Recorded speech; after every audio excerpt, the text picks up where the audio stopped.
Hello, everybody, and welcome. It is Shadow at Night for Thursday, October the 16th, 2025. On the show tonight, we're going to talk about the Health Charter Tour that Sean and Teresa Buckley are doing. It stops in Winnipeg tomorrow night. So just so you're aware, there will be no show tomorrow night as I'll be attending that event, and I'll tell you more about that in just a second. Stellantis, the big automaker, has announced that they're moving to the United States. Well, most of their operation is moving to the United States, and they're taking 15 billion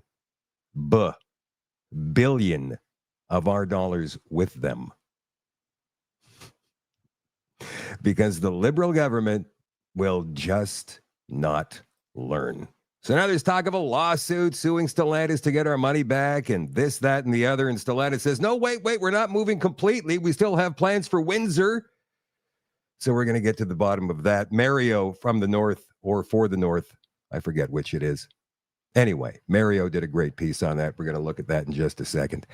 Pierre Poilievre on a podcast with Northern Perspective a couple of days ago, I think.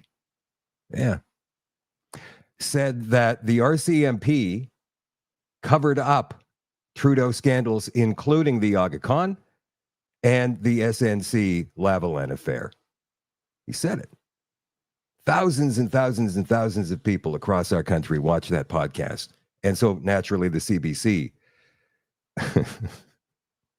has picked up on it in their own way. We're going to get to that in just a second as well. The Shadow at Night live stream, as always, is brought to you by Canada Nano Silver, CanadaNanoSilver.com. I've been struggling with acne for a while, and my mom brought me SilverCeuticals, and I did not want to try it at first because I hate all that stuff on my face. But I'm super glad I did because it hydrates my skin, doesn't leave me dry. I don't use coconut oil on it anymore. And I'm super glad my mom showed me it, and I'm glad she's showing other people because I think it does wonders. Some of the other things I love about SilverCeuticals is that it's natural, it's not a pharmaceutical, and it just makes your skin glow and feel super hydrated. You don't feel like dry at all. And it just keeps that way for the entire day, and that's awesome. I've had a few people comment on how my face has cleared up. It's mostly been family members, and once my mom told them what I was using, they finally started using it too, and they're seeing great results as well. If a kid told me that they were struggling with skin issues, I'd 100% recommend SilverCeuticals because it fixes everything and it's amazing.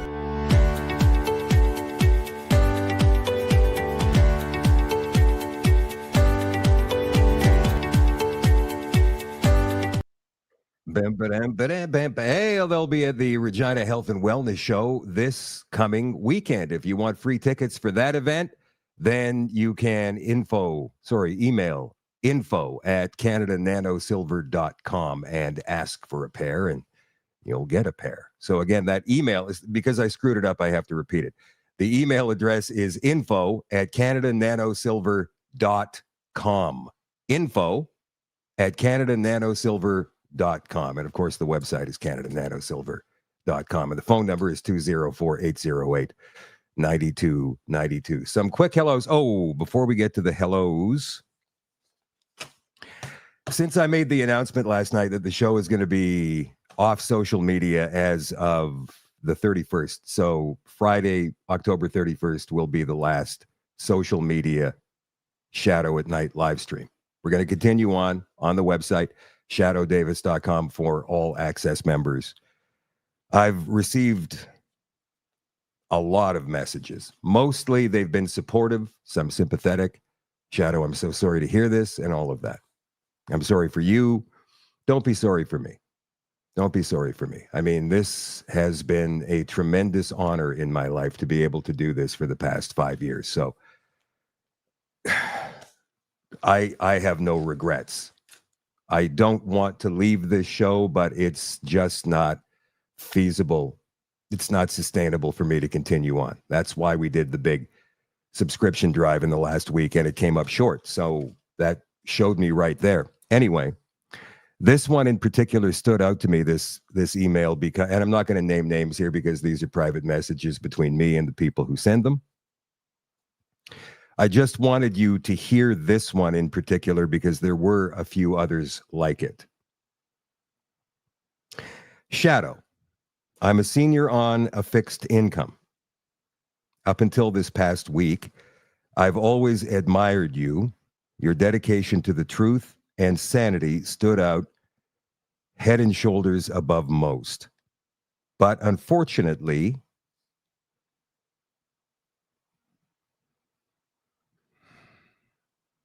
now I see you're just like the rest, a huckster looking to cash in. I no longer respect you. I pity you. May God have mercy on your soul.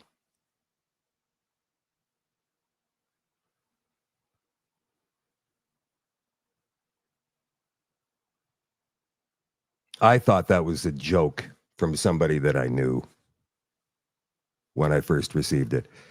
It was real. So my response to that person and to anybody who agrees with that person is, again, I've gone to great lengths over the past 5 years to make this work. I thought of this. I went with it. I built it. We carried on with it. We improved it.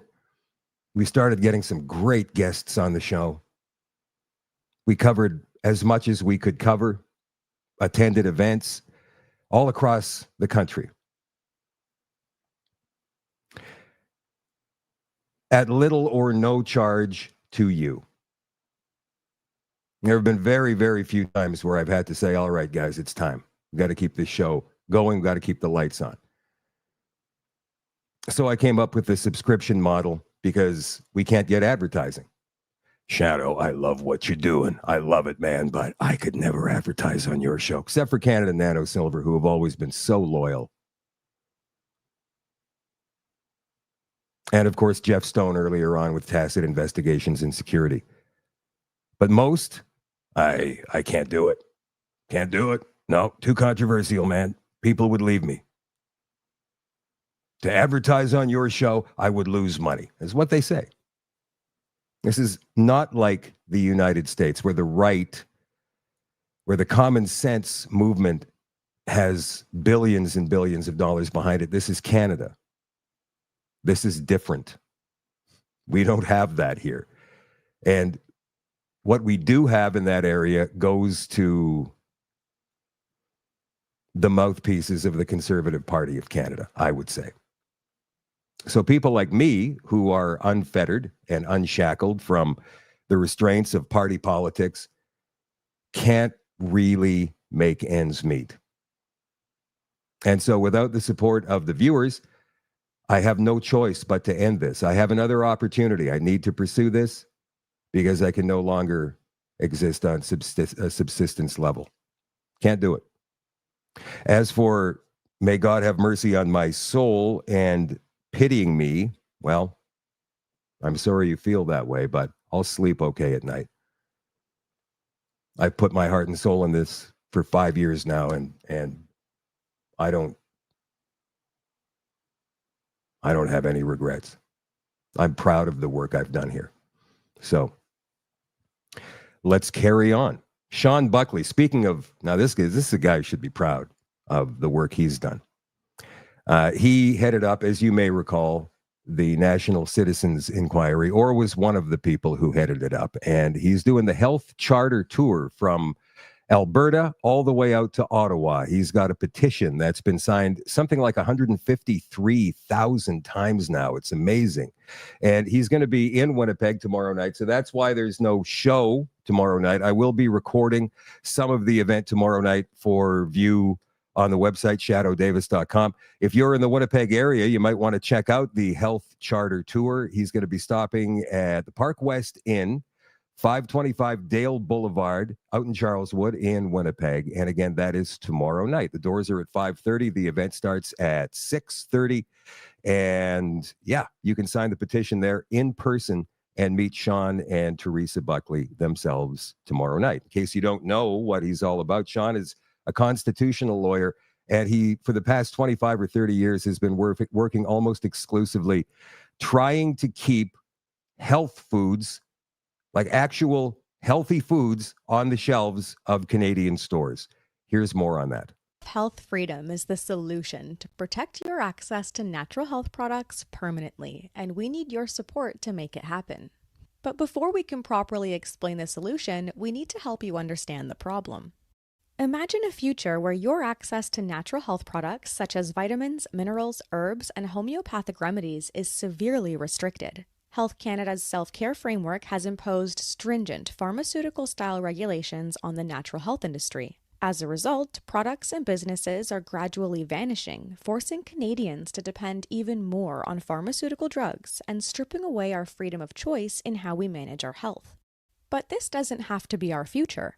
Ask yourself, do you trust Health Canada to fairly regulate natural health products and traditional medicines? History shows us that Health Canada has repeatedly attempted to introduce regulations that would restrict our access to vital and critical natural health products and force small and medium-sized companies out of business without improving safety in this already safe industry.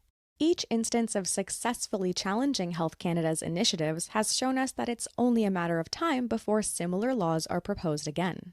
So how do we break free from this cycle and protect the natural health industry once and for all? The solution is the Charter of Health Freedom. Drafted by constitutional lawyer Sean Buckley, this proposed legislation will achieve 3 critical goals. Number 1.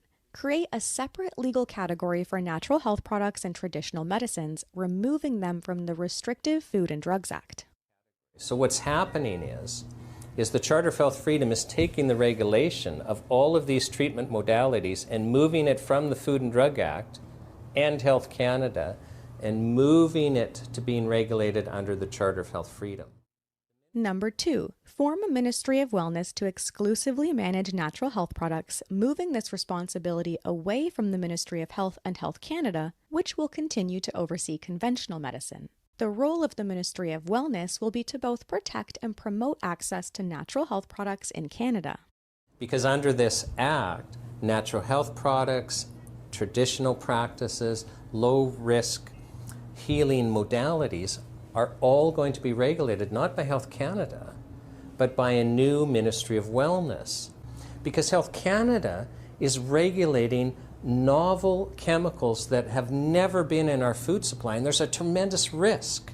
And they have to approach that with extreme caution, almost paranoia, just to try and protect us. And the protocol and the rationale and the culture is not appropriate to actually protecting and promoting access to not only low risk, but treatment modalities that we actually want to encourage people to be taking. Number 3, empower the Ministry of Wellness to address safety concerns such as fraud and adulteration while respecting our rights and freedoms and ensuring access to high-quality natural health products. We've created this new Ministry of Wellness to actually protect and promote our access to natural health products and other treatment modalities. But for this to actually work, they have to have some powers, and one of the powers they have to have is to protect us against fraud. So this Section 10 makes it illegal to be fraudulent in manufacturing and promoting these products. This is actually very important. It's one thing for us to have our access guaranteed, but we also need to have truthful representations. The Charter of Health Freedom is a grassroots initiative, and we need your help to make it a reality. We have a goal to gather 250,000 petition signatures to demonstrate to government officials how important this issue is to Canadians. Visit charterofhealthfreedom.org to print your petition kit, available in 3 languages, and start collecting signatures in your community. As Canadians, we don't truly have freedom of choice in how we manage our health if there is restricted access to safe natural health products and traditional medicines. We need a legal foundation to protect the natural health industry from overregulation and safeguard our rights as free citizens. Join us in creating lasting change for Canada.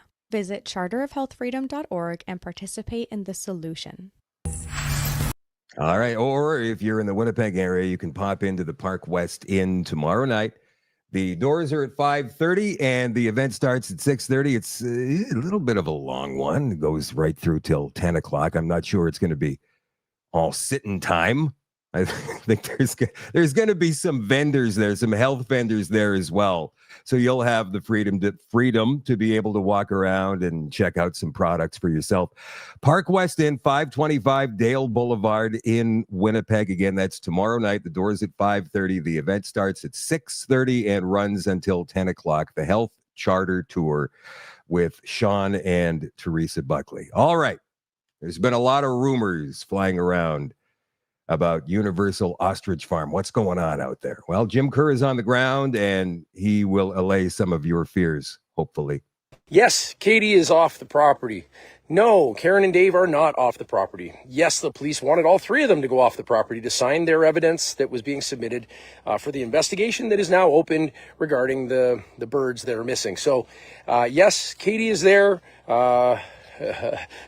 No, we hope she's not arrested, but that was not the premise upon which she went. She went literally to verify that the evidence regarding the lack of birds was indeed, evidence that was to be submitted and put into the case officially. So Karen's still here, Dave's still here. They've been going all over the footage. It's hard to account for the lack of birds that they've found. The most likely scenario, or not most likely, that's not accurate. If indeed the police are telling the truth and that the CFIA would be considered criminals, or at least engaging in criminal behavior if birds were missing, that's what the police has said. So we're going to take them on face value on that. Yes, I understand police lie, but we've got to go on something. All right. So if that's the case, if there's no birds missing and we can't find them, where are they? The most likely scenario, if they're all there and we can't see them, is the hens. You've noticed a distinct lack of hens. People keep mentioning this. There's no hens, there's no hens, there's no hens. The highest likelihood is that because it's getting colder, what happens is the hens nest down into bedding. So they nest down into straw.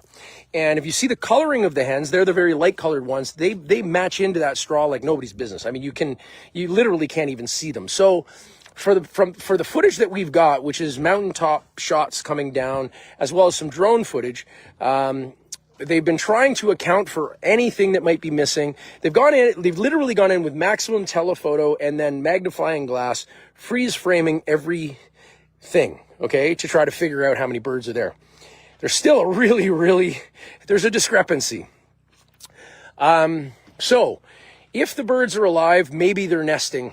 But, I mean, there's not too many places for them to hide. It would be very difficult to hide. I'm going to just go officially, well, not officially nothing. I'm just myself. I'm not representing anybody, but it's from what I've seen, you can't account for at least 50 of those birds, and you can't hide 50 birds, my personal opinion. And the number, by many accounts, is even higher than that.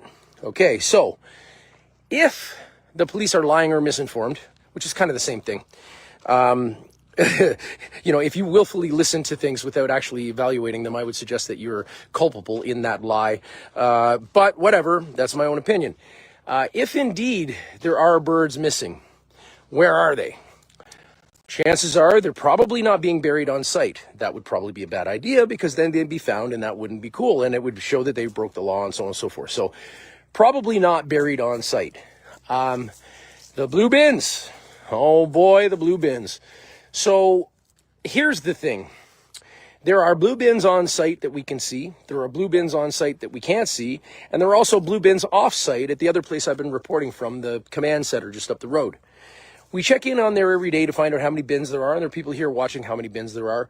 But it would appear, because we have done dumpster diving and found out what's in some of those bins, many of them are leaving with 1/3 of the garbage that they should be. Now, why would you be removing bins that aren't filled with garbage? Doesn't really make sense. And then you got other bins that are full. Now, the locked bins, let's talk about that. We haven't got any conclusive evidence that these things are locked. Yes, they're strapped down. Yes, there are police that go in front of them and behind them. Yes, if you try to follow them, the police will pull you over so you can't go follow them. All of that is true. But whether or not there's actually locks on these things, if you have some kind of evidence that that's the case, please send it over. I haven't seen anything that's conclusive on that. But the family is simply asking if the bins contain whatever, either let them know or let them check.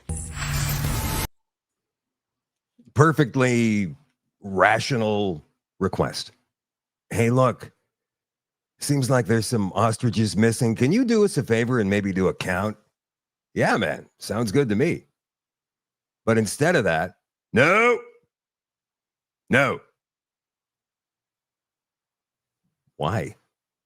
Oh, you're hiding something. And it's obvious that CFIA is hiding something. The bothersome thing here is that the RCMP seems to be working with them, even as the family wants an investigation. Now, some say there is an investigation, RCMP investigation going on. Others say, nope, not yet. So we'll try to find out as much as we can about that situation and get back to you. But that's evolving by the minute, not by the hour, but by the minute. And I haven't heard anything else out of Universal Ostrich Farm in the last couple of hours. Stellantis. What's Stellantis, man? Big auto manufacturer. And they're taking their ball and they're going home. They announced on Tuesday plans to move some production out of Brampton to the United States and move union leaders say sacrificing Canadian jobs on the Trump altar. Well, again, I explained last night, and I'll say it briefly again tonight. Donald Trump is not making war on Canada. He's doing what's best for his country, and he wants those production jobs, whether it's cars or anything else, steel, aluminum. He wants those jobs back in the United States, and so he's creating the conditions for that, and he doesn't care what happens in Canada. He doesn't care what happens in Japan. He doesn't care what happens in the UK. I mean, he would like those people to be okay, but Donald Trump is about Americans. He's about the United States of America. So it's not a war on Canada. And yet that's how the media continues to portray it. The news comes amid the ongoing trade war. It's not a trade war. It's not, you got to have two people in a war, two sides in a war. There is only one side in this, and that's Trump. U.S. tariff policies imposed by Donald Trump directly impacting Canada's manufacturing sector, especially for automotive assembly and parts manufacturing. Unifor, the union representing Canadian auto workers at Stellantis, said in a statement that their jobs are being sacrificed, and urged governments to stand up for their industry and send a strong message to any corporation taking the same egregious actions. Listen, it's up to the companies to decide where they want to be based. It has nothing to do with the government. Egregious. And if you're stupid enough to give them $15 billion and they turn around and say, thanks, see ya, well, who's that on? Global says, here's what you need to know. But instead of that, because it's, left-wing corporate media, here's Mario for the North. This video off with the trigger warning because what I'm about to share with you is honestly going to tick you off. Corporations are prostitutes for profit, and the Liberals help them by building this house of cards that just got flicked away and the whole thing came crumbling down. Watch this. As you already know, Stellantis is moving their production from Brampton into the US and also investing $13 billion there. Biggest investment in history. But watch this. Did you know that Canada made a $52.5 billion bet, not just on the auto sector, but on EVs. And they earmarked $15 billion for Stellantis. On top of this, General Motors has already announced that they're shutting down their Ingersoll plant because of slow sales. The Liberals earmarked over $50 billion to 13 EV projects, more than the auto sector was going to invest in themselves. Here's the trigger. The total amount of GST and HST, the sales taxes, for 2024 collected from all of us was $51.4 billion.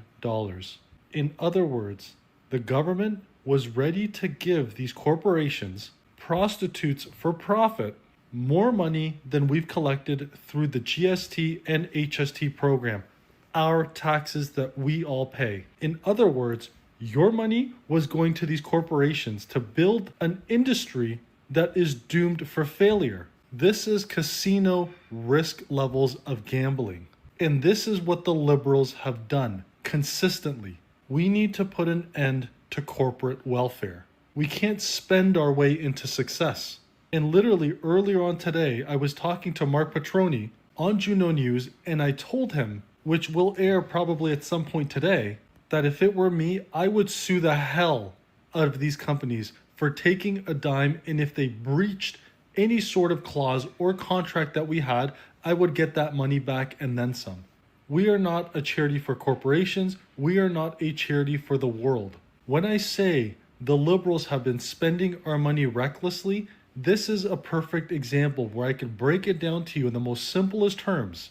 You could live a life with no GST and no HST if they controlled their spending, but they can't.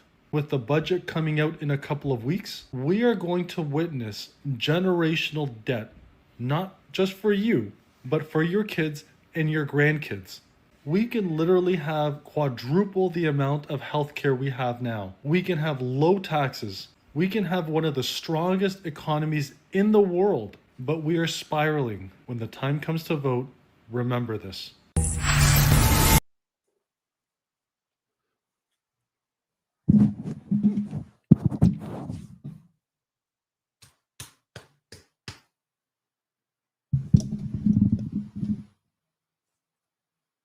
Do I have to say it?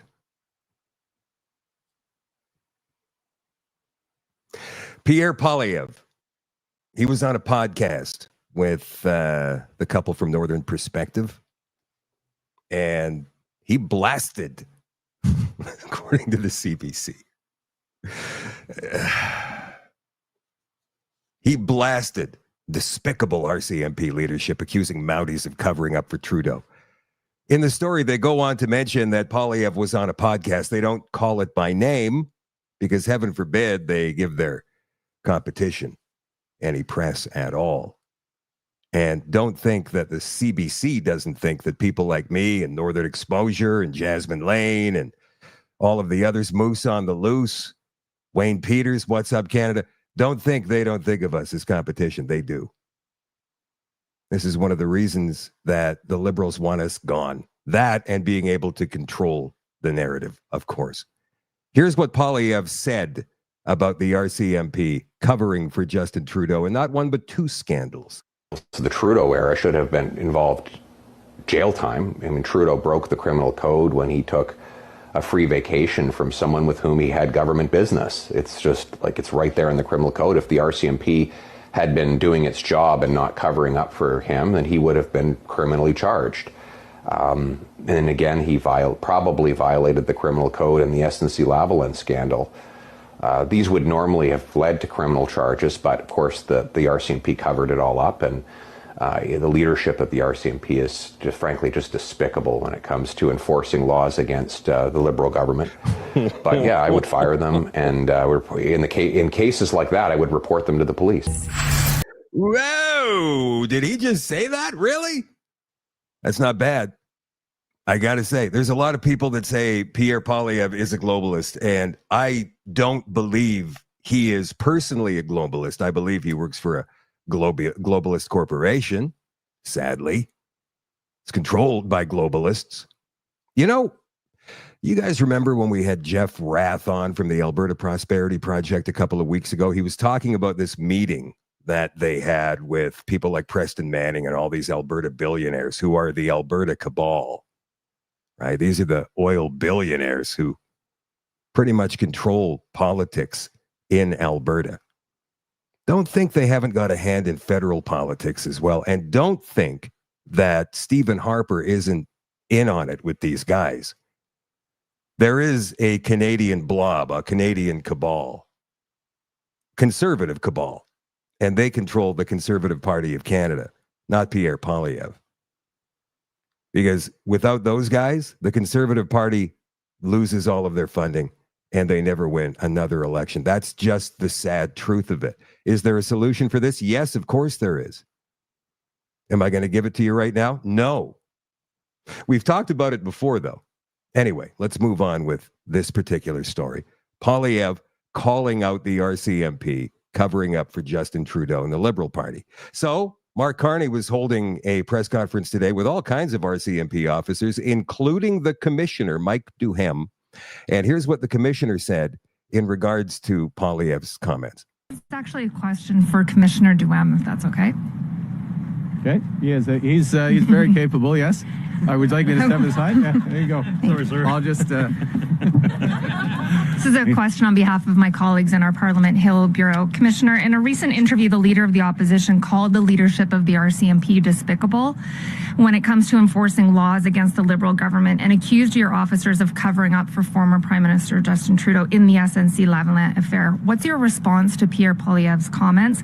And have you ever faced political pressure from the government to not pursue charges?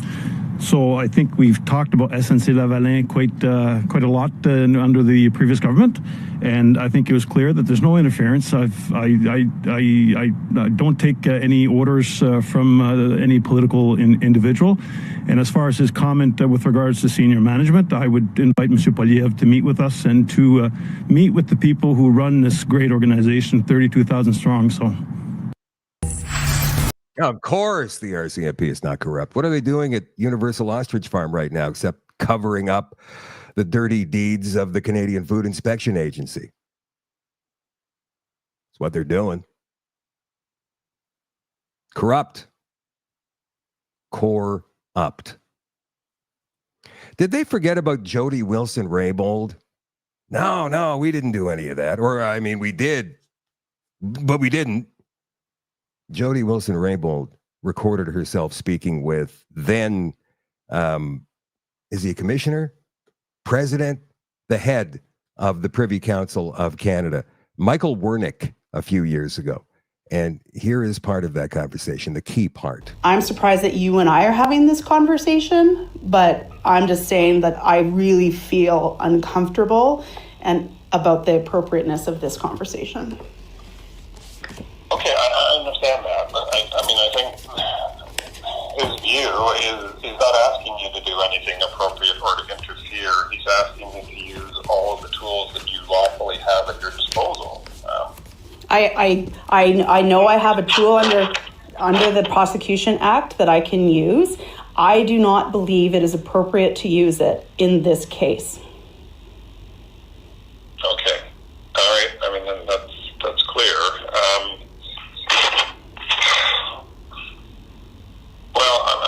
He's in a very firm mood about this, so... Does he understand the gravity of what this potentially could mean? This is not just about saving jobs. This is about interfering with one of our fundamental institutions.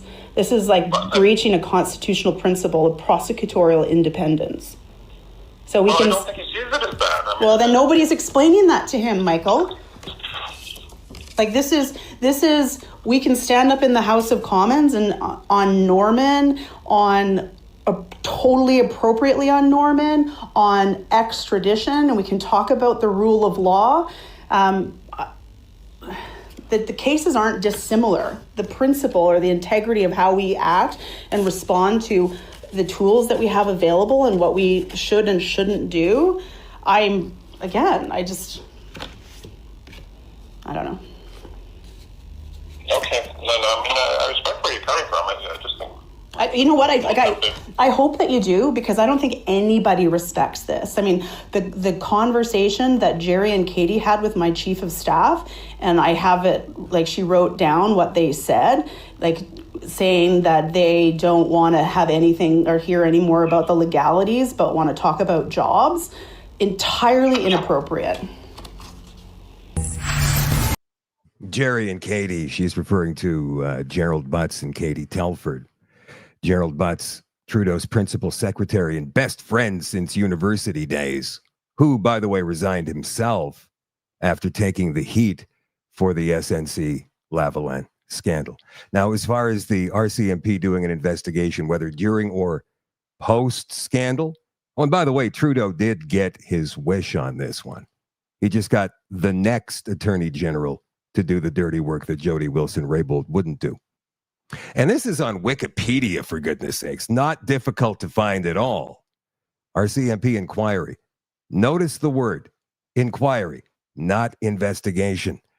On September 10th, 2019, the Globe and Mail published a story claiming the Trudeau government was not cooperating with an RCMP inquiry into potential obstruction of justice. A waiver for confidentiality was not provided by the clerk of the Privy Council, nor did Trudeau override the clerk, which would allow RCMP access to both staffers and materials. So then that gives the RCMP plausible deniability. Well, they won't let us look, so what can we do? Are you freaking kidding me right now? Is that the system in this country? According to the report, sources who spoke to the Globe and Mail were told to not discuss matters regarding the scandal with police officials. Well, Andrew Scheer, the leader of the Conservative Party at the time, said the RCMP were investigating the PMO. There was no evidence as of September 10th, 2019, that the RCMP has begun an investigation onto anyone in the Prime Minister's office. Wilson Raybould was interviewed by investigators on September 10th, 2019. And then she wrote a book, a best-selling book, and was elected for a second time to Parliament as an independent member, which is actually a pretty big feat. That doesn't happen very often. You don't get elected as an independent member. Sometimes you get elected as a party member and then get kicked out of the party, so you have to be independent. But getting elected as an independent, that's not easy. We need more of that. That's what I was talking about a little bit earlier. Here's Aaron Gunn in committee. Let's talk about crime. Talking with the police chief of St. Thomas, Ontario. Thank you, Chair. Chief Roskamp, is Canada currently releasing repeat offenders out on bail that are a threat to public safety? I believe in some situations they are. In Vancouver, just a couple years ago, there was a report that 40 individuals, prolific offenders, were responsible for over 6,300 incidents with police in just a small period of time. In your estimation, what % of crime that's being committed in your community is being committed by a small number of criminals, repeat offenders, or individuals already well known to police? It is a very high percentage. I would say it is above 80%. Chief, do you have members on your force, rank and file, that are frustrated that they are having to arrest or detain the same people over and over again for the same or similar offenses? Yes, sir. Do you believe that when it comes to this problem with repeat, prolific, violent offenders, that the Liberal plan to confiscate thousands of firearms from law-abiding gun owners will help improve the problem in St. Thomas? No, sir. Do you believe that confiscating firearms from law-abiding gun owners or cracking down on repeat offenders is a better use of your finite police resources? Enforcing chronic criminality, finding solutions as supported by the federal government at all levels of government, provincial as well. But that is the best use of our time. Our communities deserve to be safe and to feel safe. As was just recently mentioned in a previous question, communities plagued by chronic criminality, safety seems to have become a privilege instead of a fundamental right.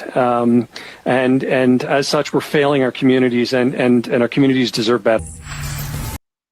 Better. I cut off better. Their communities deserve better.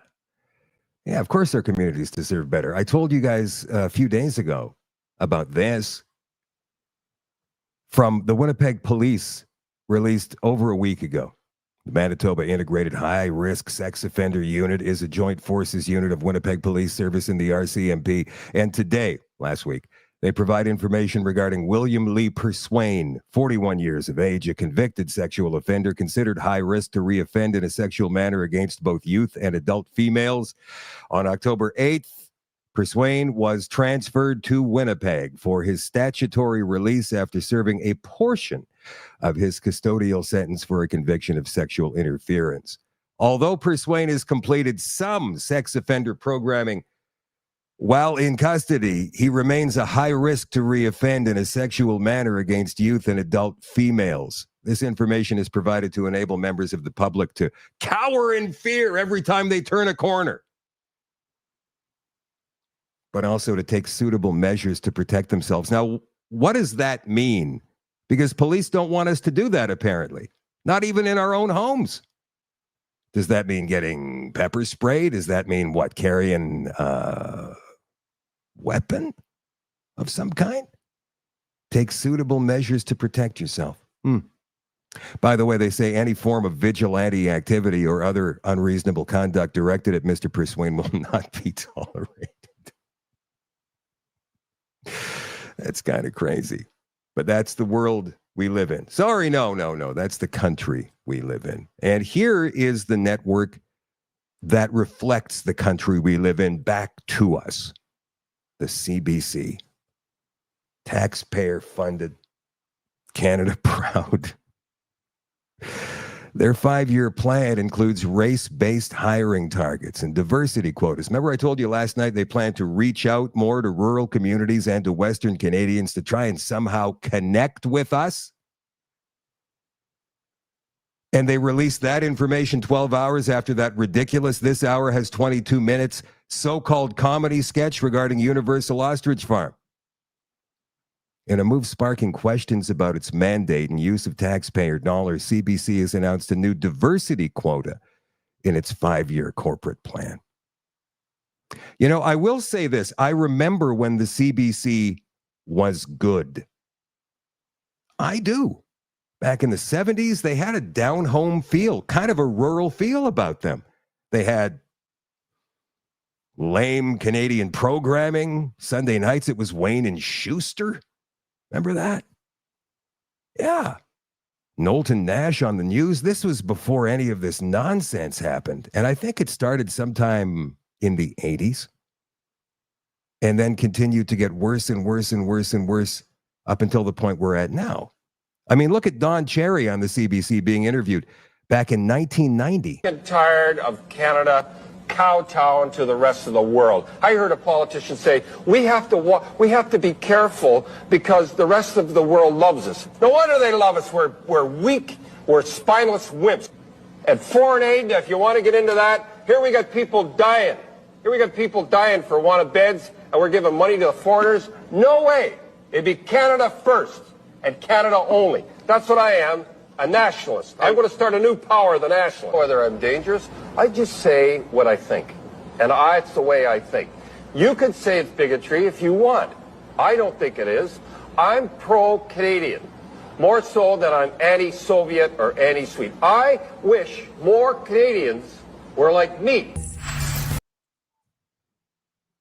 Old school, baby. We need more old school. IMF chief. He's not the IMF. That's the International Monetary Fund. I looked this up. He's not.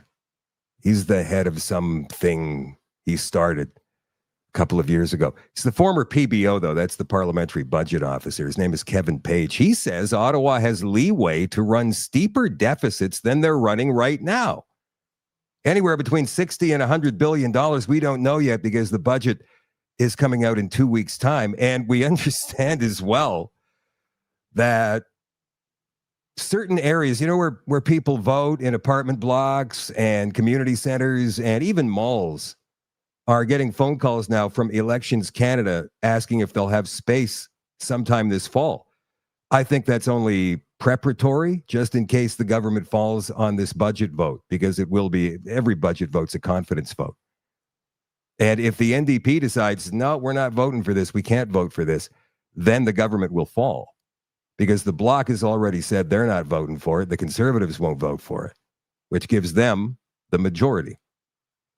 Anyway, this is what our current parliamentary budget officer a couple of weeks ago said on CPAC, I think it was. His name is Jason Jacques. We're on the path to being in trouble. So that's what our 5-year forecast, the numbers that we released earlier this week indicate. That if left unchanged, the fiscal path that the government's currently on will definitely result in us being in quite a bit of trouble and having to make some hard decisions. Now, in getting here, what do you attribute this to? Is this like Donald Trump's trade policies, you know, the roosters coming home to nest, or is this about government spending priorities and not controlling it? I think it's kind of a little bit from column A and a little bit from column B. So there definitely is an impact in comparison to our previous forecast. You can definitely see the impact on the overall growth for the Canadian economy. A larger part of it is the government policy decisions. So there ends up being about $115 billion in net new costs since the last time we prepared a forecast back immediately prior to the election in March 2025. And a good part of that is attributable to defense. So changing geopolitical environment, priorities for the government to increase spending on defense, which we saw that was announced in June, earlier this year in June. And of course on the tax side, on the revenue side. So $6 billion a year, so about $30 billion over the next year, plus revenue that we're no longer going to have because the lowest personal rate went from 15 down to 14. But yeah, certainly a little bit of both, but certainly at this point, it's more on the government. Yeah, so it's not about Trump, not all about Trump's tariffs. It's more about how the government is spending our money. Mario for the North was absolutely right when he said we wouldn't have to pay taxes at all if they allowed us to get our resources out of the ground into market. There would be no taxes in this country. We would be probably the richest country on the planet. But they won't allow it because there's a climate emergency. And we're stuck real bad right now, and they're not making it any better. So this is the guy who preceded Jason Jacques as the parliamentary budget officer. His name is Kevin, what's his name? Kevin Page, I think it is. Yeah, there it is right there. So there he is, and he says, no, there's no trouble. We've got room to run even bigger deficits. He's now the president of the Institute of Fiscal Studies and Democracy at the University of Ottawa. That's the thing he started that I was talking about before. Published a piece in Policy magazine this week arguing the current climate of economic uncertainty means Canada must meet a hinge moment in the upcoming budget set for November 4th. And he said Mark Carney will have to deliver a budget that inspires Canadians' confidence and trust, and argued that that shift will require significant taxpayer resources. Carney has rolled out a substantial spending agenda since the spring election, including plans to rapidly ramp up defense and infrastructure investments, just like the European Union. Interim PBO Jason Jacques told parliamentarians last month he believes Ottawa's pace of spending is not sustainable and predicts the deficit will rise to nearly $70 billion this fiscal year, controlled demolition of our economy. This is something we've been saying to you for 3 years now. He warned in an interview with CTV that Canada is at a precipice, but Page disagrees in his piece published on Tuesday. He says the reality is there's no fiscal crisis. There's no precipice. Who do you believe? The one who is in the job right now, or the one who has ties with Mark Carney from his days as Canada's the governor of Bank of Canada? Because this guy was the PBO when Mark Carney was the governor of the Bank of Canada, both appointed by Stephen Harper. Just something I thought you'd find interesting. Last stories for tonight. Transgender identification among American students nosedives, according to a study. Well, let me get rid of this here. A newly released study shows the number of young Americans who identify as non-binary has dropped by nearly half since peaking in 2023. Of course, it's a social contagion, and it's not cool anymore, if it ever was. The percentage of university students not identifying as male or female plunged from 2023-2025 in 3 of 5 surveys evaluated by Eric Kaufman, political science professor at the University of Buckingham in England and director of the Center for Heterodox Social Science. Trans, queer, bisexual identities are in rapid decline among young, educated Americans. The decline of trans and queer identity among young Americans is the report. It was released on Tuesday. Despite referring to a drop in trans identities, the study doesn't offer data on the number of young Americans who identify specifically as the opposite sex, which is the commonly understood definition of transgender, but not the only one. Oh, don't we know it? Here's a great piece from The Defender. Remember we told you before that all of those people who were imposing those vaccine mandates during the peak of the COVID hysteria would maybe in 3 or 4 years' time say, I never did that. We never denied anybody any surgeries. What are you, crazy? We're doctors over here. Houston Hospital denies refusing organ transplants to unvaccinated patients.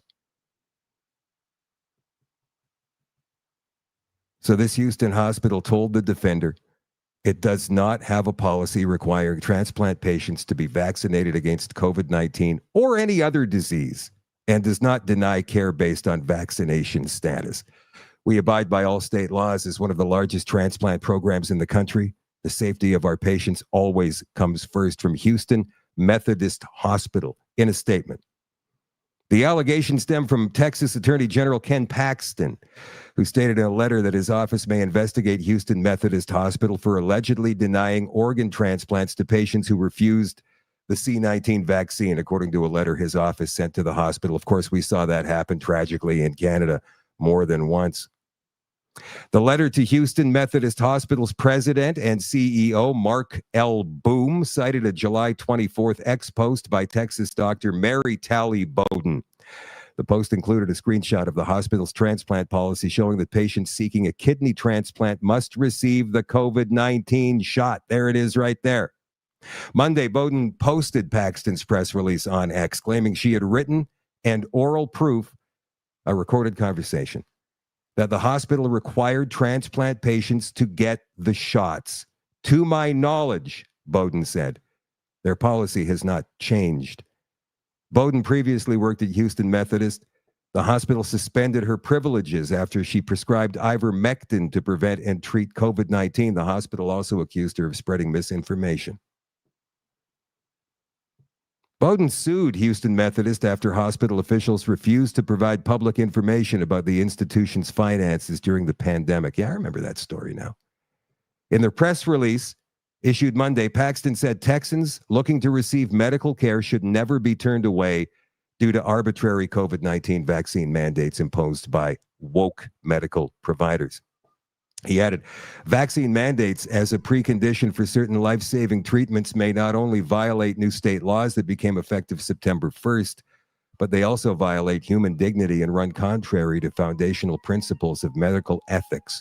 That's why I've requested that Houston Methodist Hospital clarify its compliance with Texas's new laws and position on vaccine mandates. The hospital has 14 days to notify the Texas Office of the Attorney General about the steps it's taken to comply with the recently passed provision in the Texas Health and Safety Code, which prohibits denying organ transplants based on vaccination status. The OAG said it will open a formal investigation if the hospital fails to respond. Paxton's office said its letter to the hospital reaffirms AG Paxton's stance against COVID-19 vaccine mandates and reflects his commitment to protecting the rights and freedoms of Texans by challenging unlawful vaccine mandates. Now, didn't Texas have vaccine mandates during the pandemic? Could have sworn they did. In the same government. In recent years, Paxton's office has challenged Big Pharma's actions related to COVID-19 shots and weight loss drugs and has investigated toothpaste complaints for deceptive marketing geared towards children. So we'll see what happens there. Guys, tonight on The Extension, have you ever heard of a woman called Sydney White? All right. She's a conspiracy. She's a conspiracy theorist. And I found something remarkable. I was looking for something about the history of vaccines today, how they screwed us over with vaccines over the past 100 or so years, probably longer. And I came across a presentation she gave, Sydney White, in 2011. And she talks about that, but she talks about so much more. And this is a story from the Canadian Jewish News from like 2017. Winnipeg Radio, well, it's not really a radio station. It's like a university station with 2-block radius. I think you can hear it within 2 blocks of the university. Anyway, they say Winnipeg radio station airs anti-Semitic conspiracy theorist and in full damage control mode after airing an interview with Toronto-based conspiracy theorist Sydney White. There she is. As crazy looking as it gets, right? We've got her presentation coming up in the extension tonight for all access members and the Nighthawks at shadowdavis.com. We will see you there in a couple of minutes. Again, no show tomorrow night. I'll be at the at the event at the Parkdale Inn in Charleswood with Sean Buckley regarding the health petition. And maybe you'll join me as well. The doors open at 5:30 and the event begins at 6:30. I will be hopefully recording an interview with Sean, and I'll put that up on the website as well, shadowdavis.com. Some people have asked me, is there any way that we can get you to change your mind?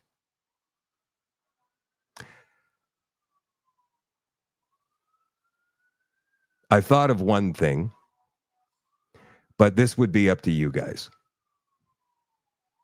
And if you do it, you do it. And if you don't, you don't. But people have told me, some people have told me, Shadow, I can't afford it.